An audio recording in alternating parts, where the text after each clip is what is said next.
Hi, I'm Emma. Welcome back to Youth Korner Podcast Jeunesse. Today I have a guest who is an athlete, a youth athlete. So can I ask you to tell me your name and your preferred pronouns? I'm Fabienne. My preferred pronouns are she, her. Wonderful. So thanks for coming in, Fabienne. So we've talked about this for a little while. Yes. So we're going to be talking about you being an athlete in something that I had no idea about this until very recently. So can you tell me what sport you do? I speed skate. You speed skate. So that's really cool. That's one that we don't hear about super often out here. So when did you, how old are you now? I'm 14 years old. You're 14, so you're in secondary 2, right? Yes. Okay. So for anybody that might not be from the Quebec education system, secondary 2 is the equivalent of grade 8. So you're still pretty early into high school. This is only your second year of high school. When did you start speed skating? I started speed skating in 2023, and it was my first season in speed skating. Okay, and you were how old at that point? I was 12. 12, okay. So 2 years ago, yeah. 2 years ago. 12. That's pretty crazy. So you started this sport as a teenager.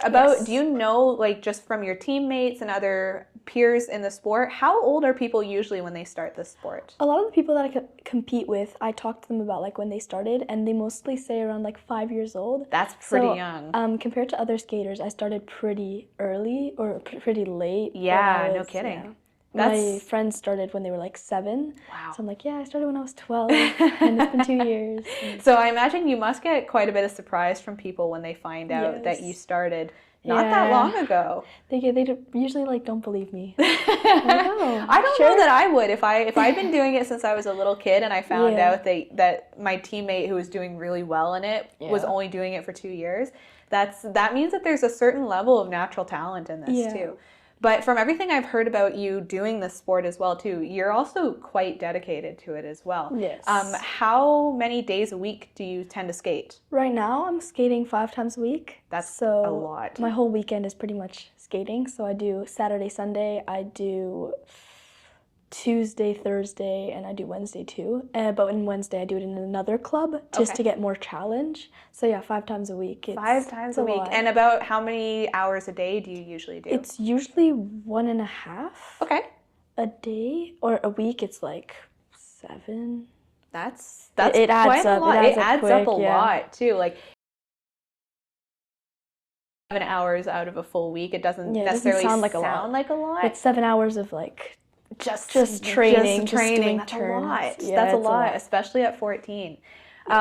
So in that case, did you start? Obviously, I don't think you would have started with that schedule right off the bat. No, I started. I think I started with 3 times a week. 3 times a week, and it was just mostly like technique. It wasn't too tough trainings. Okay. And I did that for a year, and then last year I started like saying, I would like more. I'm getting pretty good at it. I'd like to practice a little more, spend time with other skaters more. So I started going to 4 times, and then this year I'm at 5.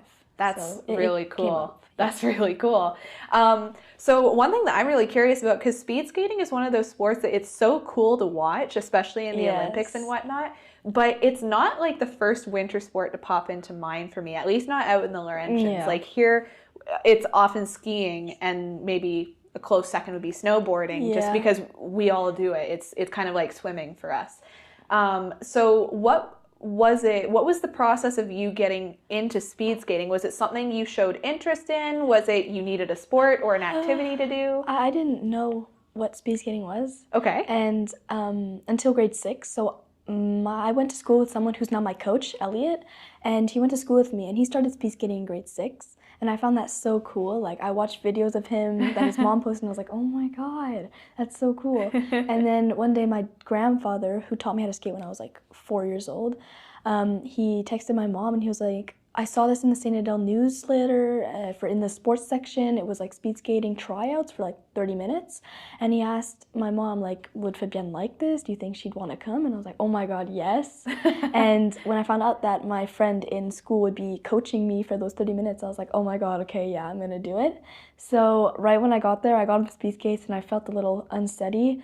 But right away I was like, okay, yeah, I like this. And then I came back the next week for a whole like actual an hour and a half of tryouts, and I loved it right away. That's so cool. Yeah. That's so cool. And I think you and I have talked about that before a little bit too. I used to be a swimmer as well. And, yes. When you have that moment of falling in love with your sport, it's pretty special, isn't Something it? that you feel right away, not over time, I think. Yeah, that's really cool. Well, and I love that it started as something that was just like, just out of curiosity. It's like, I know somebody that does this, let's give it a try. Exactly. That's really cool. So what clubs are you part of right now? Right now, I'm part of PDH. Okay. So it's Pays d'en Haut, and we're located in Saint-Adèle. But on Wednesdays, I do skate with Mirabel Saint-Jérôme to give myself a little more challenge, because in Pays d'en Haut, I am one of the highest ones. So technically, the only person that's in provincials with me is now coaching me, because he goes to Sport Etudes. And so I'm the highest leveled one there, so it doesn't give me a lot of challenge. So in those 4 days that I'm at Pays d'en Haut, I do usually do balance, I practice my technique. And those days that I am in Laval on Saturdays and on Wednesdays in Mirabel, I really practice on speed with other skaters that are higher levels than me. Okay, yeah, so that's really cool. So you really have it kind of balanced out throughout the week. And it's good, I can definitely see how speed skating is a very technique heavy thing as well too, because we look at that as those of us who are not athletes or not part of that sport, we look at it and it's just go really fast. Just go as fast as you can. But there's a lot of technique behind that. There's a lot of technique behind that. Can you give me a bit of an idea of a technique or two that maybe we wouldn't see on the outside? And when we go really fast in the turns, the balance and you have to put your hip out in the sides, and it's very hard to keep your balance. Yeah. And over time you learn that, and in the straightaways, I'll call it, it's really pushing and trying to change the weight on your skates. It's very I bet. Yeah, and that weight change between the skates, it must be very different than, for just standard casual skating as well too. Because you showed me, if you want, you can pull out one of the skates to show the camera as well. Yeah. So you can already see, even just in the bag, you can see just how long the blade is. Wow, look at that. You don't feel, when in hockey skates, I feel you can go forward and you'll fall. Yeah. In these, you go forward and it just hold you. Okay. So because they are so long. See, that's a big problem for me in skating. I am not a good skater whatsoever, and one of the reasons is because I always feel like I'm gonna fall forward. You don't feel that at all in these, huh? It's super tight around the foot. Okay. And the front, you can lean forward and you won't fall. I guess that's good too, because there is a certain amount of having to lean forward in this sport too, huh? Yeah. Yeah, okay. Well, and we talked a little bit about that before recording as well too. The ankle of this skate is really short. It stops at around at the ankle. So you were telling me about tibia support. So what kind of, other than, the standard skin suit that you guys have to wear, what other gear do you tend to wear, or do you prefer to wear? It's mandatory, so it's not really a pick and choose, because in competitions they do material check. Yeah, they're knocking on here to see if you have your tibia protectors. Huh. They're saying, okay, show me your neck protectors. So we wear our helmets, glasses, and on our glasses we have to have an attachment so that if they fall off in competition, they'll just hang on your neck instead of just falling on the floor and endangering the other skaters. We have our skin suit. We have to have an under protector under our skin suit that's anti-cut, so in case we fall and go into contact with someone. We have our gloves. We have a neck protector that goes around. We have the hard soccer tibia protectors, the anti-cut ones. I have them, I think. I have these. You just put around too, so under the hard ones. And then after that, obviously the skates, and we have skate protectors too while we're waiting for the competitions. Yeah. So, and I guess that's maybe something that we don't think about all that much too, is how much protection goes into this. Because when, at least for me, and I'm sure for a number of other people watching this sport too, it looks very sleek. It looks like the skin suit and the skates and the helmet, and that's it. But there's a lot more going on. Yes. I find that almost reassuring to know that there's like neck protection and there's like ankle protection and whatnot, because I wouldn't want to be hit by one of those. Oh no, a lot of my coaches are past skaters, and a lot of them have like little scars places. Really? And one of my coaches got like cut in a competition when they were doing like relay races. Yeah. And it was like, I'm so glad now that they have all this, because No kidding. like back when he was doing it, they didn't have like some of the equipment that we do now, and it wasn't mandatory. So I was like, ooh, happy that it is now, so that no one like gets hurt. Yeah, no kidding. Well, and there really is. Sports is one of many things where there's like generations that pass within it too, like and we hear all the time, at least in Canada and especially in Eastern Canada, we hear about sport injuries, especially pertaining to hockey, all the time too. Like it's a well-known fact that hockey helmets were never mandatory before a certain point, and and that maybe gloves weren't mandatory before a certain point too, and whether it's hockey, whether it's figure skating, whether it's speed skating, or you're just out skating recreationally, you are still skating on a blade. Yeah, like that's a lot. It can cut through a lot of things. No and kidding. In hockey, I find like they have so much like less protection, I think. And it's like crazy, like they go double like our speed almost, and they're like skating around everywhere, going backwards. I'm like, oh my goodness. Which is crazy too, because when you think of the hockey gear compared to like we hear about hockey gear all the time, but it's thick. It's thick, and there's more pieces to it, but it doesn't necessarily mean that it's safer.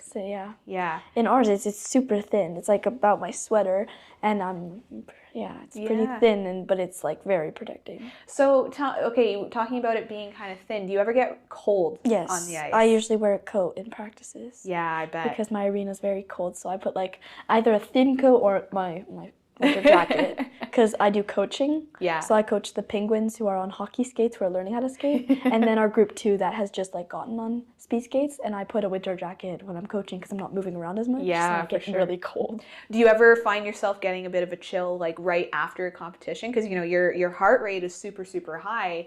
But then when you come off the ice like that, I imagine it must get pretty cold. Well, when we get on the ice, it's a little cold. You get on the line, and then right when you start, it's like, oh my goodness, okay, I'm really warm right now. I can't wait to get out of here, And then when you get off, you're just warm for about 30 minutes, and then you go into the stands, and you get cold automatically. So what I'm hearing is that whenever winter comes around for us, we should all just sprint on the ice for a little bit, and then we'll be okay. Yes. Okay, so we'll talk a little bit about some of your victories as well, too, because, you've only been in this for 2 years, but you've had quite a number of successes so far, so that's pretty exciting. So we've got 3 of your medals here. We have, in the standard Olympian style, we've got a gold, a silver, and a bronze. Yes. So tell me we'll start with bronze. So tell me where this bronze medal came from. It was 2 competitions ago in Montreal. I skated in Saint-Michel, and I was doing the group 2 at that point, and I got the bronze medal at the end of my tournament, ending 3rd. That's and really I was really cool. happy because one of my idols in speed skating skated there a month before I did, and he got the bronze medal too. And I was like, oh, that means something. That's so cool. Yeah. Who's your idol in this? William Denginu. Cool. He's a speed skater on the Olympic team in Canada. Okay. For Canada, and he was skating there, and he's amazing. That's awesome. He's That's really good. Cool. So I can definitely see, and you had mentioned beforehand that this one meant a lot to you, but I didn't ask why. So I can definitely see how that's a really cool little connection. Okay, what about your silver? And my silver, I won that one in Laval when I started speed skating, so I was in Liliane Lambert. That's the first level. Okay. And I think I won that on my 4th competition. So I was like not super steady on my skates. I was in a lower group, obviously, but it was really tough. I was competing a lot, and that's the last medal I got in Liliane Lambert before I moved up to interregional. Okay. And it was like a nice bye to that level and going up to new ones. So. Yeah, I can definitely see how that would be a like you said, a nice little goodbye to where you started as well. Yeah. And then finally, tell me about the gold medal. And this one was pretty recent, wasn't it? Yes, it was last month. And that one, I was in Chicoutimi. It was like 7 hours of ride.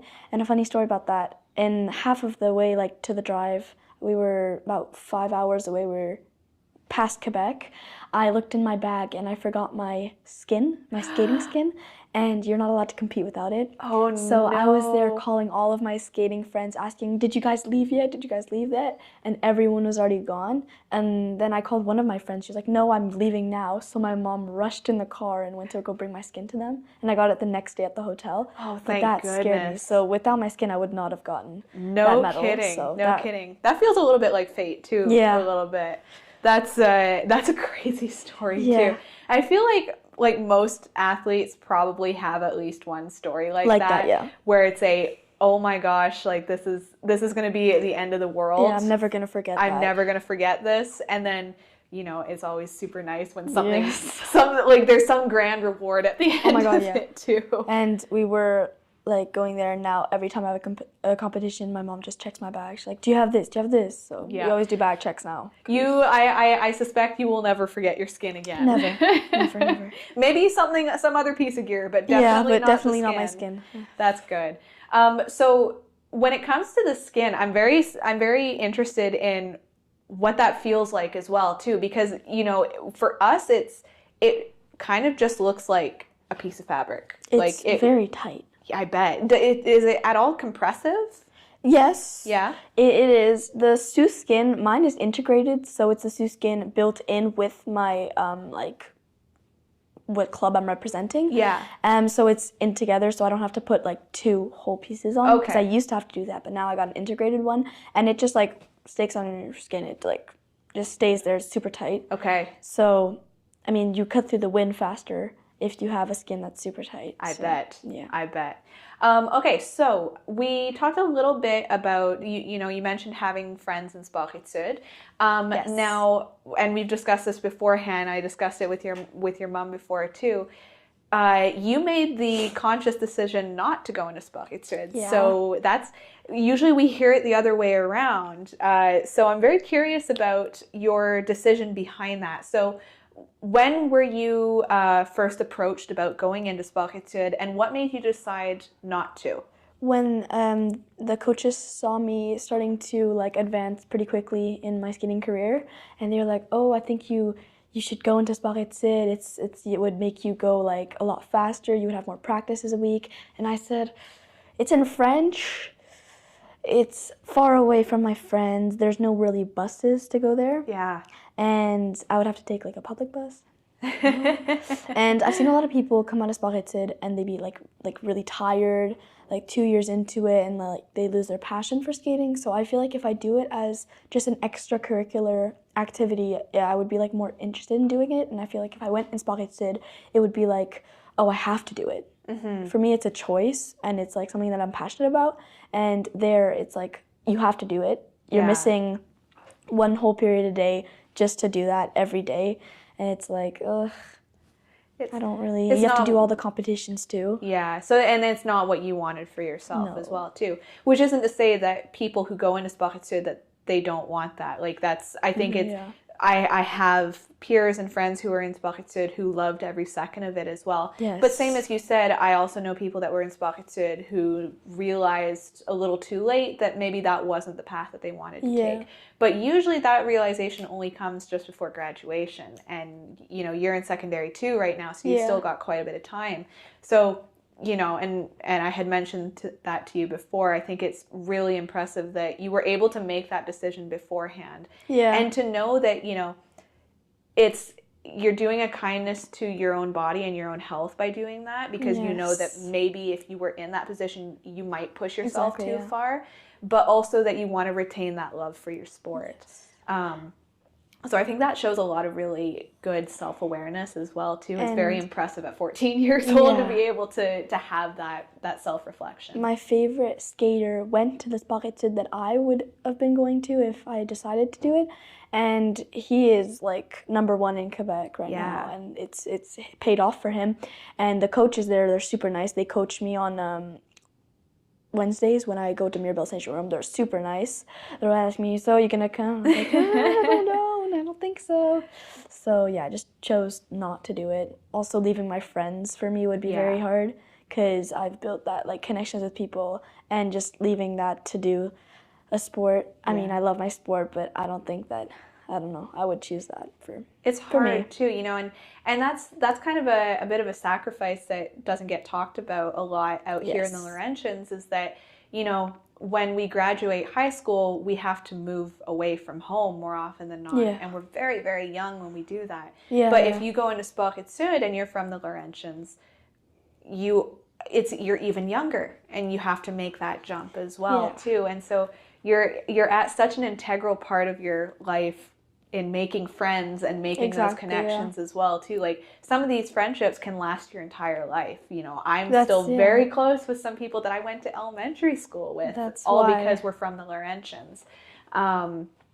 So to kind of remove yourself from that too, I can definitely see how that could be a very painful decision to make. That's why I was really close to my friends at that time, that they were asking me, and I was like, I don't think so, because like leaving my friends, also it's in French. I go to an amazing English school here, and I don't know, that'd be a really big change for me. Also in secondary 3, doing really good in school, so I feel like if it was all in French, I might not understand everything too. No, and that also, you know, that's a major consideration as well too, is that you don't want your grades to suffer as well. And that's, if I'm not mistaken, that's a big part of speedskating too, is that you have to keep your grades up to stay in. So that definitely, I can see how that would be a struggle, especially, and you know, I've heard you speak French before too. Your French is quite good.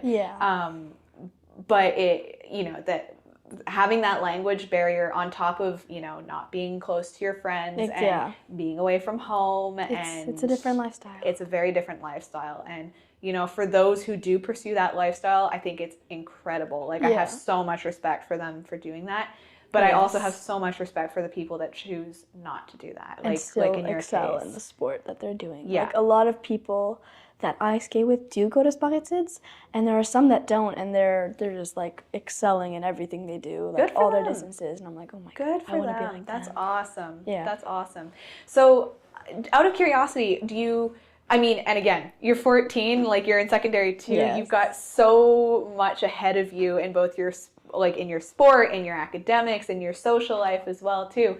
But, you know, I have to ask the question as well, like, do you potentially see yourself pursuing speed skating professionally? Do you want to, like, you know, the big question is always the Olympics, but like, would you ever want to, if you were given the opportunity, would you ever want to go and do nationals or things like that? And yeah, I would. Yeah. I'm already starting this year with Jeux du Québec. Okay. So I did the tryouts and I got second place for that. That's awesome. And I need to go against one other girl, and I've been trying to get my times up, lower them, and get better in certain distances. And this year I'm going to do the qualifications, and they're only taking one per region. Okay. Based on your age group. So we're with Mirabel Saint-Jérôme, and since I'm the only girl that's in provincial in Pays d'en Haut, I'm just going against 2 other girls in Mirabel Saint-Jérôme. Okay. And I have to go on top of both of them in my rank to be able to do the Jeux du Québec. So,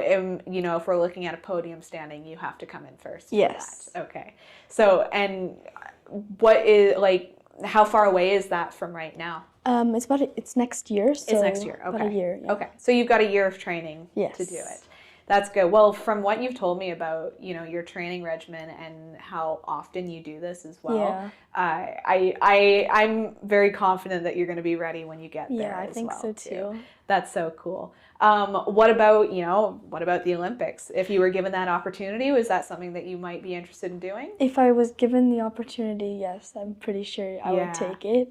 I'm still too young, but that's true. But you won't be forever. If later on I'm still doing this and I'm like still excelling in it, of course I would take that opportunity to go That would there. be such a cool thing too. You know, I remember being and there was never a question that I was going to compete even, you know, nationally in swimming, but you know, it was always kind of the daydream of like, what would I do if I went to the Olympics? So to know that, you know, that is a very real possibility for you. It could very well happen. It could, yeah. That's pretty exciting. Yes. That's pretty exciting. That's very cool. Yeah, so from there, I guess my next question would be, what would you suggest to people who might be interested in trying speed skating? Try out, and if you like it, it's worth it. Yeah. It's really worth it. For sure. What kind of technical advice would you give somebody who's just starting? So maybe somebody who's not quite confident on their skates just yet, or maybe somebody who's, following a lot or something like that. What's a piece of technical advice that you would give them? Probably to focus on you and not like other people, because I used to, I'm gonna try to pass them, but instead of doing that, I think more of like, what can I do to get better to eventually maybe do what I'm wanting to do? So instead of focusing on what can I do to get faster, it's like, what can I do to better my position in skating, to maybe go a little faster in turns?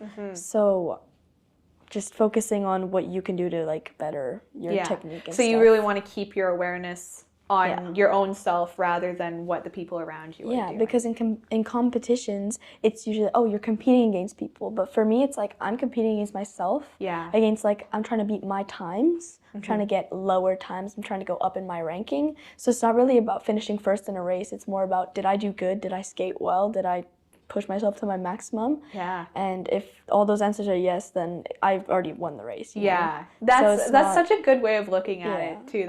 I hope people, like more people getting into sports, have that mentality as well too, especially when it's a time-based sport. That's what we teach our penguins and our group too, is like, if you did all those things, you're already a winner. And that's awesome. That's such a good way of looking at it too. And I feel like that could and that should extend to other areas of life too. Some of the best life advice I was ever given as a teenager and even as a young adult was from athletes who told me very similar things. Like, focus on yourself. It's not like everybody is focusing on themselves. They're not watching what you're doing. I think that's such an important thing, and it can be very hard to know that, especially when you're outside of your sport. If you're just in school or you're at your job when you're older as well too. But hearing you say that is really important too. Like, you're doing everything that you can do for yourself, and if you've covered all those bases, you've done the job at the end of the day. So that's really cool. And it's also what I find in competitions, it's having a little bit of freedom. Like, I feel like my parents, they weren't into sports that much when they were younger, so they're not super competitive parents, so they'll tell me it'll be what it'll be, and if you don't win, there's nothing to it, You did your best. Do you find that mentality has helped you? Yes. Because I see other people and their parents are so hard on them. And I'm like, I would not want to be in their shoes right now. Like, I'm so already like stressed a little bit in competition, and that's just reassuring to hear my mom say sometimes, like, it'll be what it'll be. And if you don't win, it's fine. It's not the end of the world. Try again next time. Try again next time. Exactly. That's really cool. Well, Fabienne, we're going to wrap up very shortly. Do you have any last words about speed skating, about your adventure in this, where you want to go? I hope to continue it, and I'm really enjoying it right now, and I want to keep going. That's awesome. Well, Fabienne, thank you so much for coming and telling me all about this. I've heard little bits and pieces about your career just through the grapevine, but getting to actually talk to you about this. And I've known you for a little bit of time now too, and I only found this out about you a couple of months ago. So it's very, very cool. It's, Four Corners is very much behind you. I see all the posts and whatnot that come through whenever you've had a success. Everybody's cheering you on.